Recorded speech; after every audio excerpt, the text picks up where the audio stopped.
So I spent some time after the workshop on sleeping better, fundamentals, sleep management, redoing my bedroom to actually be sleep sanctuary.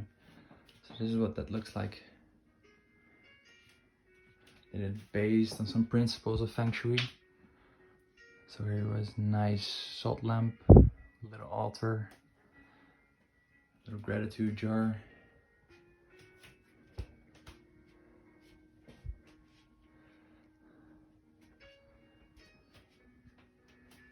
Bed.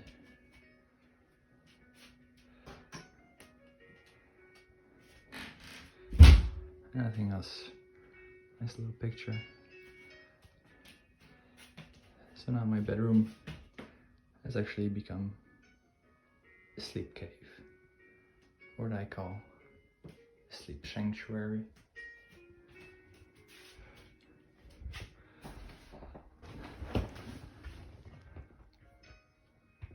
Good night.